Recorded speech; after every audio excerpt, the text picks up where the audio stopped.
Hello, welcome to Statecraft IAS and Social Perspectives Sociology in Newspaper series. In this series, we shall discuss daily news articles in sociological perspective and revise relevant sociology related UPSC mains concepts with the help of a newspaper on daily basis. In today's video, we have an article saying man gets 33 years in jail for raping minor. Kerala court also slaps a fine of 88,000 on him. Now we already know that there are many sections and many provisions against rapes and murders, especially there are special provisions for aggravated penetrative sexual assault like section 450 of the IPC and section 342 of the IPC. Though these are not related to rapes, they are often charged when the rape incident occurs. Also, we have specially for protection of children from Sexual Offences Act 2012 to protect especially children from rape offences, etc. Now, though all these provisions are there, there are many rapes occurring in our society because Talcott Parsons has said that in sociological perspective, if we try to see this incident, we may remind of Talcott Parsons saying, fear of punishment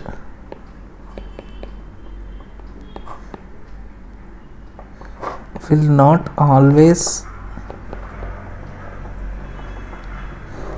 act as deterrent. Moral commitment is required.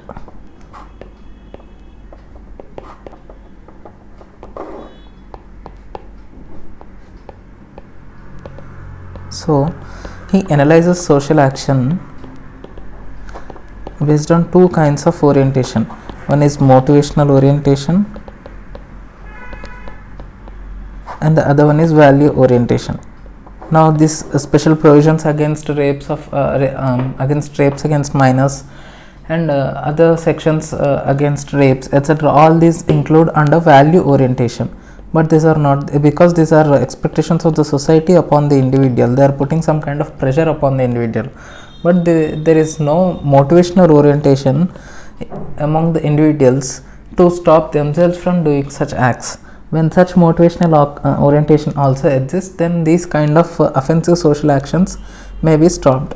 What here in this particular incident, what happened is the accused is allegedly a close relative of the victim, and when accused found that there are no parents of the victim in house, he has trespassed into the kitchen and he dragged the victim into the backyard or veranda in the backyard of the house, and he sexually assaulted the victim there.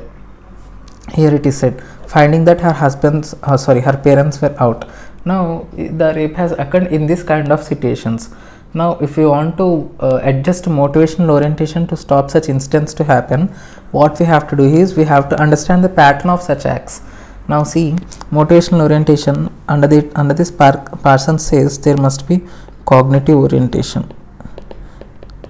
Cognitive orientation is nothing but an individual sees his environment in relation to his needs. Environment in relation to his needs. See, in this case, the accused has seen that there were no parents in the house of the victim and the victim is all alone in the home. That means the accused wants to rape that particular girl, and he found that his environment is in relation to his needs and is helping to his needs, that is conducive in nature. So, cognitive orientation has played a role here. Second one is cathectic orientation must be there. Cathectic orientation is nothing but individual's personal emotional attitude. That means he must have personal interest in that action. In this particular rape incident, his personal interest is obvious, no need to discuss that. Third one is evaluative orientation must be there. Evaluative orientation means individual tries to evaluate all the existing options before him, and he chooses one particular option which proves most efficient to him.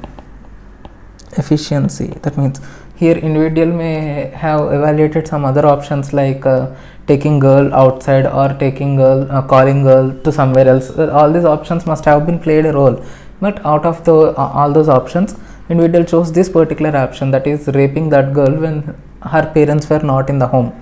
So he has considered many options and he has chosen one particular option for him to be most efficient.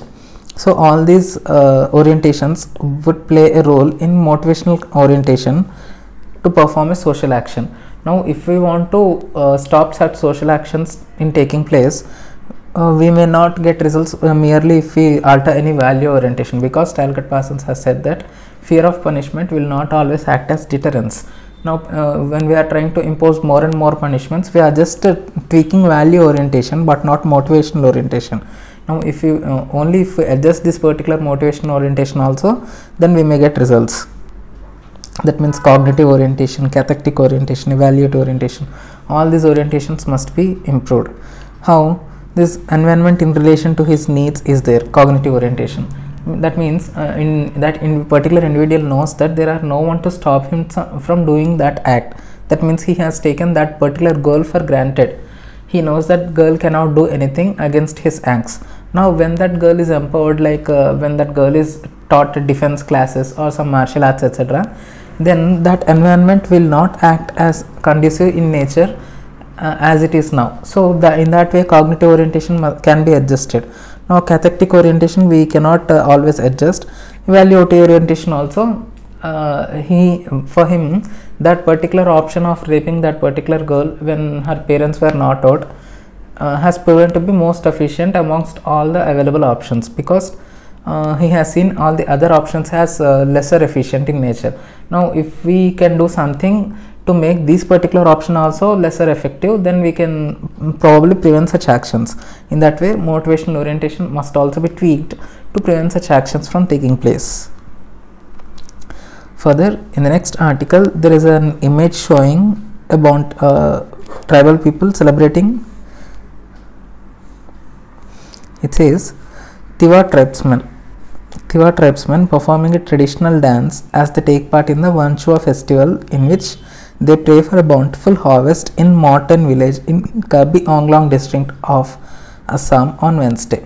Now we have particularly in our chapter tribal communities in India, we have a particular chapter, and that we may get to study some characteristics or features of tribal people in general. Now if you want to revise those particular characteristics, here we have tribal communities in India. Another one particular topic is definitional problems.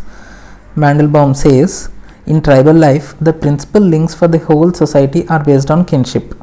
Kinship is not simply a principle of social organization, it is also a principle of inheritance, division of labor, and distribution of power and privileges. So, kinship gives inheritance, division of labor, distribution of power and privileges. Characteristics of Indian tribes according to Mandelbaum, if we see, there is psychological bent for enjoying life. In this particular picture also, they are celebrating a festival, harvest festival. That means they are merely enjoying life, not merely celebrating their harvest festival, they are also enjoying their life. So they have in nature, that is inherent upon their nature to enjoy life. They have psychological bent for enjoying such lives. Also, kinship is an instrument of social bonds in tribal people. Lack of hierarchy among men and groups. See, in this particular picture also we have seen all the tribal people joining their hands together. That means there is absence of hierarchy among them. If hierarchy had existed, they wouldn't have celebrated in such a bonhomie. So there is lack of hierarchy among men and groups. There is absence of strong, complex and formal organization. Communitarian basis of land holding. See, they are celebrating harvest festival as a whole. That means they are feeling that festival or that harvesting as a communitarian task. That because community land holding in tribals is divided based on communitarian basis. It is not divided actually. That's why it is called communitarian basis. Also, segmentary character can be seen in tribes.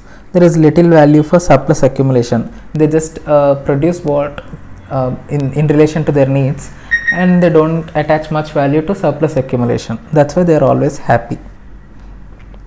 Now features of Indian tribes, if we see according to T.B. Nayak, there is least functional interdependence within the community. That means they are largely independent upon nature, and they are lesser independent within the community and upon outside of the community also. They are isolated in nature. That's why they are economically backward.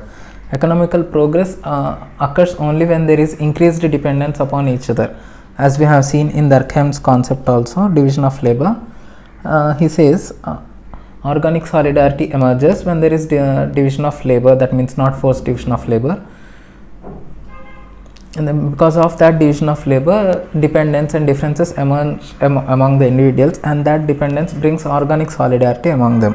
Now in this particular tribal concept or tribal hamlet, we can see not organic solidarity but mechanical solidarity, because there is no strict division of labor. Division of labor is passed from one generation to other generation based on kinship.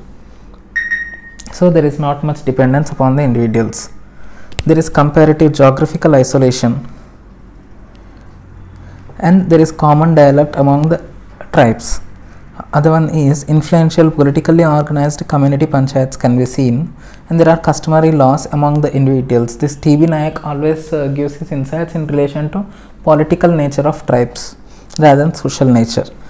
And other things we can observe in general among tribes is they have name in common, they have their territory in common, they have language in common, they have their culture in common, endogamy is practiced in common, and political organization is unique in nature, and that is common among all the members of the tribes. Hence this is what we can discuss about tribal communities by looking at this particular picture. So that's all we have for today. If you like the content, please like, share and subscribe to Statecraft IAS. If you have any comments or criticisms, or if you have anything to say, please comment and let me know in the comment section. Thank you for listening. Have a nice day.